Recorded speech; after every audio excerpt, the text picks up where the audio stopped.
বাংলাদেশি প্রতিনিধিত্বশীল ব্যক্তিবর্গ যারা রয়েছেন তারা এই আয়োজনে অংশ নেন। একই সঙ্গে মূলধারার আমেরিকান মূলধারার অত্যন্ত গুরুত্বপূর্ণ ব্যক্তিবর্গ বাংলাদেশের এই আয়োজনে অংশ নিয়ে তারা নিজেরা আনন্দিত হন, তারা নিজেরা উচ্ছ্বসিত হন, তারা এই আয়োজনগুলো তাদের জীবনে আলাদা রকম ভাবে দাগ কাটে। এতগুলো আয়োজনের যে পসরা, এতগুলো আয়োজনের যে ব্যাপকতা, এর মধ্যে একটি আয়োজন মাথা উঁচু করে থাকে, অর্থাৎ ব্রুকলিন মেলা।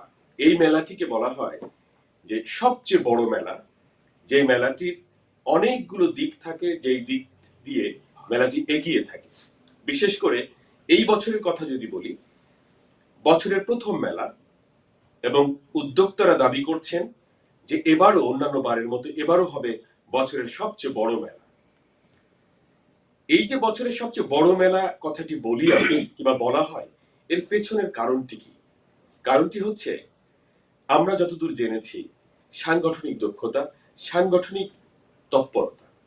অর্থাৎ এই মেলাটি যখন আয়োজন হয়, এই আয়োজনের পেছনে যত দিন ধরে যতভাবে কাজ চলে এবং যেই সাংগঠনিক প্রক্রিয়ার মধ্য দিয়ে কাজটি অগ্রসর হয়, এটি অনেক বড় ব্যাপার। অর্থাৎ এক বছরের মেলা শেষ হতে হতেই আরেক বছরের তারিখ নির্ধারিত হয়। সেই গল্পগুলো আজ আমি আপনাদের শোনাবো। আমাদের স্টুডিওতে রয়েছেন ব্রুকলিন মেলার আয়োজক সংগঠন বাংলাদেশি আমেরিকান ফ্রেন্ডশিপ সোসাইটির দুজন কর্ণধার, প্রেসিডেন্ট গাজী সাখাওয়াত হোসেন আজম এবং সেক্রেটারি এস এম ফেরদৌস। তারা দুজন আমাদের স্টুডিওতে রয়েছেন। আপনাদেরকে স্বাগত জানাচ্ছি জেবিটিভি স্টুডিও। এবং আমরা আজকে খুবই আনন্দিত যে এই বিষয়টি নিয়ে আলোচনা করতে পারছি।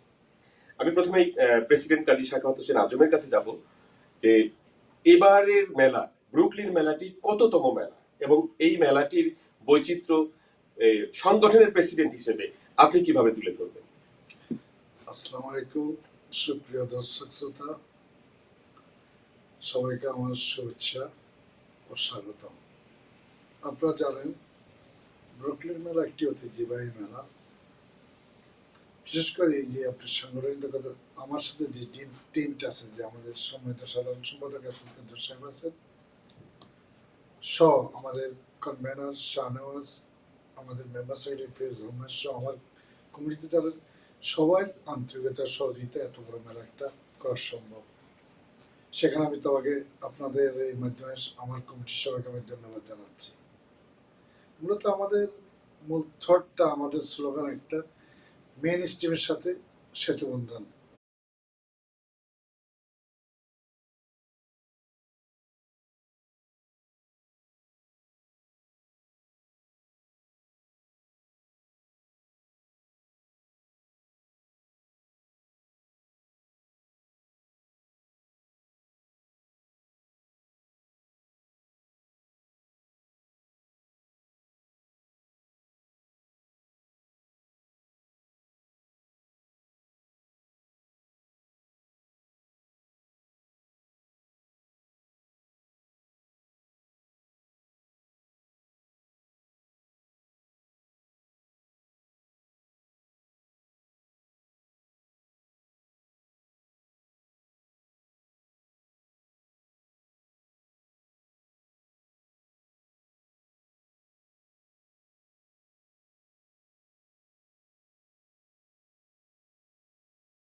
আমাকে সম্মানের সহিত এবং আমার কমিটিকে সাহায্য করেছেন।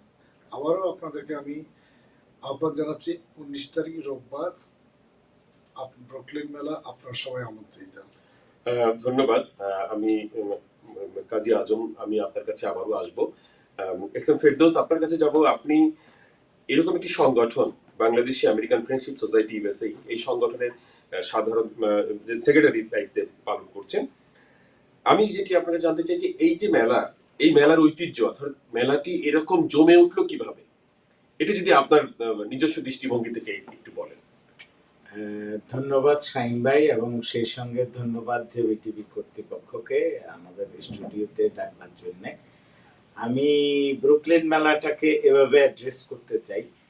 ব্রুকলিনে আমরা যারা থাকি তারা বেশ ফ্যামিলি ওরিয়েন্টেড, সবাই সবার পরিচিত হয় না, একটা গ্রামে সবাই সবাইকে যেরকম চেনে, আমরা দীর্ঘকাল ধরে একই লোকগুলি থাকি বলে আমরা পরিচিত। আর আমাদের টিমটা সারা বছর ধরে কাজ করতে থাকে এই বিষয়ে। এবং মোস্ট ইম্পর্টেন্ট হচ্ছে মেইন স্ট্রিম কমিউনিটির সঙ্গে এই মেলার ঘনিষ্ঠ যোগাযোগ আছে। ওখানকার কাউন্সিলম্যান কিংবা সিনেটর, কখনো মেয়র, এই মেয়র হওয়ার আগে আমাদের প্রত্যেক মেলাতেই আসতেন, এখন ওনার প্রোটোকল খুব হাই। এমনটা সাধারণত এত ওয়েল অর্গানাইজড নিউ ইয়র্কের কোনো মেলায় হয় না। সাধারণত বাঙালি কমিউনিটির যতগুলো মেলা হয় তার মধ্যে নিউ ইয়র্কের গুলি হয় সবচেয়ে জমজমাট, আর সেখানে সবচেয়ে জমজমাট হয় ব্রুকলিনেরটা। আমি বোঝাতে চাচ্ছি ওভারঅল পুরা আমেরিকাতে ব্রুকলিনেরটাই সবচেয়ে জমজমাট হয়। আপনি একই সঙ্গে হয়তো 20,000 লোককে দেখতে পাবেন, কিন্তু দুপুর থেকে যারা আসে আর চলে যায়, এই রোটেশনটা যদি মিলাতে চান তাহলে এটা আরো অনেক বড়, এটাকে 3 গুণ 4 গুণ। আমেরিকায় কেউ কিন্তু 5-7 ঘন্টা ধরে মেলায় থাকতে পারে না যারা রিলেটেড না। প্রতি ঘন্টায় কিন্তু আমাদের দর্শক চেঞ্জ হয়ে যাচ্ছে। সেখানে এই উপস্থিতিটা অনেক বড়, এবং উপস্থিতি বড় বলেই আরো লোক যোগ হয়, আমাদের স্পন্সররা আগ্রহ বোধ করে, আর সবাই।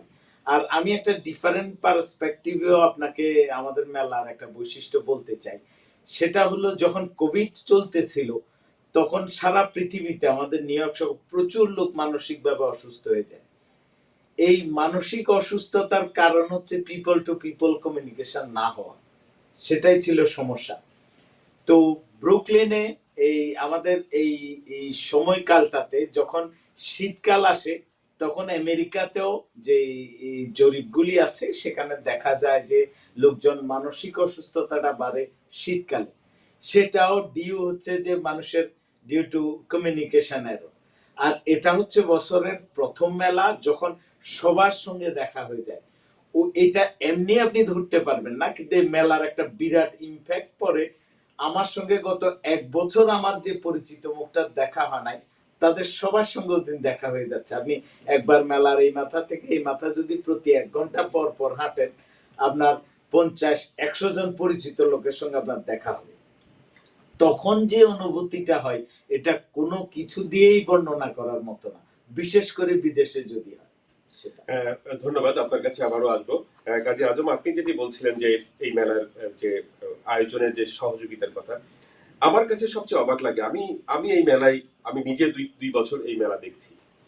আমার কাছে অবাক লাগে যে এই মেলার যে আয়োজন, আপনারা সবাই অর্থাৎ যারা মেলায় অংশ নেবেন, যে সাধারণ মানুষ, এখানে বসবাসকারী সাধারণ নারী পুরুষ শিশু সব বয়সী মানুষ যে আসেন, তাদের কাছে এই বার্তাটি কিভাবে আপনারা পৌঁছান যে সবাই তারা একযোগে এই মেলায় উপস্থিত হন?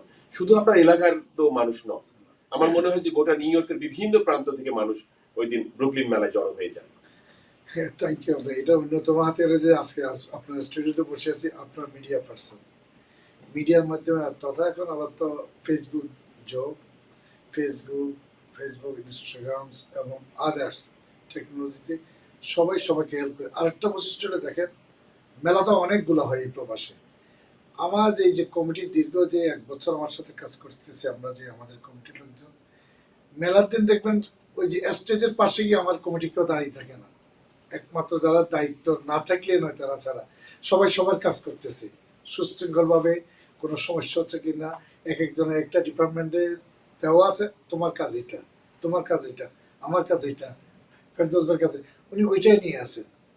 অনেক সময় অনেকগুলো মেলাতে বিশৃঙ্খলা এই কারণে ঘটে, কমিটির সবাই চায় স্টেজে দাঁড়িয়ে থাকুক, একজন মিডিয়া পার্সন এইসব উপচে পড়ে ওনার পিছনে, তখন আর ওই বাইরের কাজগুলো বিশৃঙ্খলা হয়। তো এটাই আমাদের বৈশিষ্ট্য। আমার কমিটি যে আমাদের যারা আছেন সবাই আমাকে স্বতঃস্ফূর্তভাবে হেল্প করতেছেন। এইটাই আমাদের এই মেসেজটা আমাদের কমিটির নেতৃবৃন্দ সব জায়গায় যায়। এবং এই মেলাতে আলহামদুলিল্লাহ গত 9 বছরে এই পর্যন্ত কোনো অকারেন্স তেমন একটা ঘটেনি। আশা করি আগামী রোববারও ঘটবে না। সবাই সাহায্য সহযোগিতা থাকবে এবং আমি আপনাদের মাধ্যমে সবাই সাহায্য সহযোগিতা কামনা করছি। এস এম ফেরদৌস, আপনার কাছে যে যাবো যে এই মেলাটির যে ব্যাপকতা, আমার কাছে আরেকটি কৌতূহল জাগে। এই মেলা বাংলাদেশি আমেরিকান ফ্রেন্ডশিপ সোসাইটির মেলা, কিন্তু ব্রুকলিনে সেখানে প্রধানত সন্দ্বীপের একটি বড় প্রভাব রয়েছে। এই প্রভাবের কথা বলতে গেলে অবশ্যই বলতে হবে সন্দ্বীপ সোসাইটির কথা। এখানকার সবচেয়ে বড় সংগঠন। আমি সন্দ্বীপ সোসাইটি নির্বাচন দেখেছি। আমি আমার আমার জীবনে এত স্বতঃস্ফূর্ত এবং এরকম গোছানো নির্বাচন, যে নির্বাচনটা আমি বলেছিলাম যে এই নির্বাচনটা যে কোনো নির্বাচনের ক্ষেত্রে একটি অনুসরণীয় নির্বাচন হতে পারে। সেখানে শৃঙ্খলার দিক দিয়ে, নেতৃত্বের প্রতি সমর্থন জানানোর দিক দিয়ে, নতুন যারা নির্বাচিত হচ্ছেন তাদেরকে পরাজিত প্রার্থীরা যেভাবে বরণ করে নিচ্ছেন, এই সমস্ত কিছু নেতৃত্বের প্রতি আস্থা, সেখানে সাংগঠনিক যে যে প্ল্যাটফর্ম সেখানে বছরের পর বছর ধরে গড়ে উঠেছে, সেই প্ল্যাটফর্মটা কি এই মেলার আয়োজনে গুরুত্বপূর্ণ ভূমিকা রেখে থাকে, সেই কারণেই মেলা গোছানো, নাকি এই মেলাটি 9 বছরে সকল জেলার মানুষের মিথস্ক্রিয়ার মধ্য দিয়ে আলাদা একটি রূপ লাভ করেছে? এটা আপনি কিভাবে? আমি আপনার শেষ কথাটাকেই নেব। সকল জেলার মানুষের মিথস্ক্রিয়ার মধ্য দিয়েই এটা গড়ে উঠেছে। শুধু সন্দ্বীপ না, বৃহত্তর চট্টগ্রাম, নোয়াখালী, এইসব অঞ্চলের লোক, বিশেষ করে দক্ষিণাঞ্চলের লোক আমাদের ওই এলাকায় বেশি থাকে, যে কোনো কারণেই হোক, এবং তারা সবাই এই মেলাটাকে আন্তরিকভাবে নিয়েছে।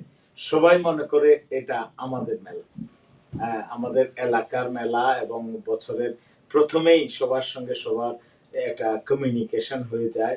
সে ব্যাপারগুলো সবাইকে খুব আনন্দ দেয়। ব্যাপারটা আমরা অনেক সময় প্রবাসে ভাবি যে আহা, আয়োজনে এত কষ্ট, আমরা বিষয়গুলিকে পিছিয়ে আসবো, কিন্তু আমরাও পারি না মানুষের সেই আবেদনটাকে অ্যাভয়েড করতে। সুতরাং আমরা চাই, মনের দিক থেকে আমরাও এখন চাই যে মেলাটা চলতে থাকুক, সবাই উপভোগ করুক ব্যাপারটা, এটাই। আর আমাদের বাচ্চারা মূলত আমাদের কালচারাল অনুষ্ঠানগুলো তেমন একটা গোছানো হয় না। এখানে যেটাই হয়, স্টেজে সাধারণত আলো, শব্দ, কোনো কিছুর কম্বিনেশন থাকে না। তো আমাদের ছেলেরাই হয় আমেরিকান প্রোগ্রাম দেখে, নাহলে ভারতীয় স্ক্রিনের দিকে ওরা তাকিয়ে থাকে বা ওদের ইয়ের দিকে, কিন্তু আমাদের গুলির দিকে তাকায় না। বাট মেলা হলে পরে অ্যাটলিস্ট ওরা আমাদের হাত ধরে হোক, সঙ্গে হোক, আমাদের মেলায় আসে, এবং আমাদের দেখা হওয়ার যে একটা আনন্দ, সে ব্যাপারটাকে ওরা কিছুটা ফিল করে। আমরা ভাবি যে নতুন প্রজন্মের জন্য হলেও আমাদের এরকম আয়োজনগুলি অব্যাহত থাকা উচিত। আর আমি এই অবসরে একটা চান্স নিতে চাই।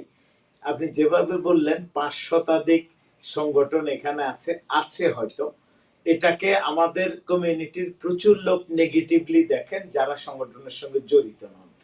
তাদের অবগতির জন্য আমি বলতে চাই, আমেরিকায় প্রত্যেকটা অসুখের প্রত্যেক সিটিতে সংগঠন আছে, শুধু রোগীর না, চিকিৎসকেরও আছে। প্রত্যেকটা ব্লক, আপনি ধরেন 100 ফুটের একটা ব্লক, এরকম সব ব্লকে নাই, বাট প্রায় 30% ব্লকে ব্লক অ্যাসোসিয়েশন আছে। ওটার সৌন্দর্য, ওটার ফুলের চাষ, ওটার নিরাপত্তা দেখবার জন্য। আমেরিকায় মান্থলি পাবলিকেশনস বের হয়, অত্যন্ত দামি, মূল্যবান, 5000 কাইন্ড, 5000 সংখ্যা না, কিন্তু কাইন্ড, বিভিন্ন রকম। তো সেটাই এটাকে পৃথিবীর এত সর্বোচ্চে নিয়ে গেছে। আমরা সারা পৃথিবী যে ফ্যাসিলিটিগুলি ভোগ করছি, আমেরিকার রাজনৈতিক ভূমিকা যাই হোক না কেন, তাদের সায়েন্টিফিক ভূমিকা কিন্তু এখানে সবচেয়ে বেশি। সবকিছুকে এক্সপ্লোর করায় তারা নিয়ে যায়। আর তাদের সমাজটাই হচ্ছে এরকম, আপনি ট্রাভেল থেকে শুরু করে ট্রাভেলের ম্যাগাজিন পাবেন আপনি state to state every month, এবং এগুলি ছোটখাটো না, নিউজ প্রিন্ট না, দুই চারটা লোকের প্রচারণা না, ব্যাপকভাবে কাজ করে। সুতরাং সংগঠন বেশি হওয়া আদৌ দোষের না, না, নাইলে নিশ্চয়ই তো না, নিশ্চয়ই না। নাইলে ওই ব্যাপারগুলি তো কেউ অ্যাড্রেস করবে না। অনেকে মাদার্স ডে নিয়ে আপত্তি করে, কিন্তু কথা হচ্ছে আপনি বললেন 365 দিন, কিন্তু স্পেশালি তো একদিন বলতে হবে যে মাদার গুরুত্বপূর্ণ। সেরকম অনেকগুলি সংগঠন থাকাকে আমরা স্বাগত জানাই, আরো হোক। এবং আমাদের এটি community এটি আসলে বাংলাদেশিদের আলাদা বৈশিষ্ট্য যে তারা একা থাকতে চান না, তারা সংগঠিত ভাবে থাকতে চান। তারা ছোট ছোট সংগঠন হলেও তারা সংগঠনের মধ্য দিয়ে আনন্দ খোঁজেন, সংগঠনের ভেতর দিয়ে তাদের ভালোবাসা খোঁজেন, যে এই পরিবার পরিজন রেখে এত দূরে প্রবাস জীবনে এসে সংগঠনের ভেতর দিয়ে জীবনের আলাদা শক্তি খুঁজে পান। এবার আমি কাজী আজমের কাছে যাব। এবারের মেলায় আপনাদের কি থাকছে এবারের মেলায়? সর্বপ্রথমে আমাদের মেলায় মেন স্ট্রিমে ইতিমধ্যে অনেক ইলেক্টেড অফিসিয়াল আমাদের কনফার্ম করেছেন। আমাদের local councilman, local district attorney office, assemblyman, mayor office এবং গভর্নিং অফিস থেকে। শুধু আমরা চাকচুমার অফিস থেকে এখন আমাদের সিনেটের অফিস থেকে সিনেটের অফিস থেকে এখনো কোনো ইয়ে পাইনি, আর বাকি সবাই আসতেছে। প্রথমে যে বলেছি আমাদের সেতু বন্ধন, আমরা মেইন স্ট্রিমের সাথে যে বাংলাদেশি কমিটি যে সেতু বন্ধন, সেটা আমরা এই ধারাটাকে অব্যাহত ধরে রাখতে চাই। এই কমিটি বিনির্মাণে আরেকটা সুযোগ নেই, যে আঞ্চলিক সংগঠনও বলছেন ওনাদের অবদানের কথা আমরা কোনো ক্রমে বলতে পারবো না। সেটাই ক্রাইসিস মোমেন্ট আমরা কোভিড-19 বুঝেছি। আগে আমরা বলতাম কেউ যদি সন্ধি সোসাইটি কেন 200 কভার কিনছে, চট্টগ্রাম সমিতি কেন 300 কিনছে, বাংলাদেশ কেন কিনছে, এটা কাজটা কি? এটা না করে একটা আমাদের কমিউনিটি সেন্টার হতে পারতো, এটা না করে আমাদের নিজস্ব। কিন্তু দেখা গেল যে কোভিড-19 এটার প্রয়োজন হাড়ে হাড়ে উপলব্ধি করতে পারছি, এবং যার কারণে বিভিন্ন সংগঠন এখন এই প্রজেক্টটাকে ফার্স্ট প্রায়োরিটি দিচ্ছে। আর এই কমিটি বিনির্মাণে যাদের অবদান রয়েছে আমি সবার প্রতি সম্মান রেখে বলছি, ওনারা এই যে 1974-এ বাংলাদেশ সোসাইটি হয়েছে, এরপরে বিভিন্ন অঞ্চলের সঙ্গে সন্ধি সোসাইটি এবং অ্যাসোসিয়েশন, এটা একটা পুরানো সংগঠন। জালাবাদ অ্যাসোসিয়েশন পুরানো সংগঠন, চট্টগ্রাম সমিতি, আমি চট্টগ্রাম সমিতির সভাপতি, এগুলো পুরানো সংগঠন। এই যে বিনির্মাণে যাদের অবদান আছে তাদের প্রতি আমাদের কৃতজ্ঞতা রাখা উচিত, এবং তাদেরকে নিয়ে আমরা সংগঠন আমাদের বাংলা সোসাইটি সকল আঞ্চলিক সংগঠনকে আলাপ আলোচনার মাধ্যমে কর্ম পরিকল্পনা করা উচিত। যেহেতু আমি সুযোগ পেয়েছি কথাগুলো বলার, আজকে আপনার মধ্যে বললাম। তাহলে কমিটি বিনির্মাণে যে আমাদের মেলার সফলতা কেন সাকসেস হয়, আমরা ওই কাজটা করে যতটুকু চেষ্টা করি কমিটির নেতৃবৃন্দকে রিচ করার জন্য, যার কারণে ওনাদের সহযোগিতা আমাদের মেলাটা সফলতার একটা অংশ। ধন্যবাদ। জনাব এস এম ফেরদৌস, আপনার কাছে যাবো যে এবারের মেলার সাংস্কৃতিক পরিবেশনা নিয়ে যদি আপনি কিছু বলতেন, যে আয়োজনটাই কি কি রেখেছেন কিংবা কি পরিকল্পনা রয়েছে? যেহেতু এটা মেলা, সেহেতু সাংস্কৃতিক অনুষ্ঠানটা এটা একটা অংশ। এটা তার অনেক কিছু থাকে, কিডসদের বেচা কেনা, সবার দেখা সাক্ষাৎ হওয়া, খাবারের দোকান। সাংস্কৃতিক ইয়েতে আমরা বাংলাদেশ থেকে আগত শিল্পী যেমন রেখেছি, ঠিক তেমনি লোকাল বাংলাদেশি শিল্পী যারা বাংলাদেশে রীতিমতো অ্যাক্টিভ ছিলেন, এখন এখানে স্থায়ীভাবে বসবাস করেন। আমাদের তাদের যোগ্যতা, গুণাবলী, দক্ষতাও আমাদের এনজয় করবার প্রয়োজন রয়েছে, এবং আমরা তাদেরকে আমাদের পাশে চাই। মূলত তাদের সবার সহযোগিতা, যেরকম সভাপতি কাজী আজম সাহেব বলতেছিলেন, নেতৃবৃন্দের সহযোগিতা যেমন আছে, মিডিয়ার সহযোগিতা যেমন আছে, এই কালচারাল এই আমাদের আর্টিস্টদেরও একটা বেশ সহযোগিতা আছে। ওনারা ওখানে গেলে খুব কোঅপারেটিভ থাকেন। আমরা অন্যান্য জায়গায় দেখেছি যে কেউ মঞ্চ নিয়ে খুব একটা ইয়ে করেন, তাড়াতাড়ি নামতে চান না, কিন্তু আমরা যে সবাইকে অ্যাকোমোডেট করতে চাই এটা ওনারা খুব খুব ভালোভাবেই নেন। নিজেরাই পরামর্শ করেন যে ঠিক আছে, আমরা অল্প অল্প সময় নিয়ে সবাই ইয়েতে আসবো। আর আমরাও চাই যে ব্যাপক সংখ্যক লোকের সামনে তাদের ফেসগুলিকে তুলে ধরতে। আচ্ছা, মেলার ঠিক এবারের মেলাটি, ব্রুকলিন মেলাটি কয়টায় শুরু হবে এবং কয়টা পর্যন্ত চলবে, এই ব্যাপারটি জানতে চাচ্ছিলাম। আপনি বলতে পারেন। মূলত আমরা স্টল সেট আপ করার জন্য 10টা-11টায় রোড ব্লক করে দেব। এটা জমে ওঠে 12:30-1টার দিকে, তখনই শুরু হবে। আর মেলার অফিসিয়াল টাইম হচ্ছে 6টা।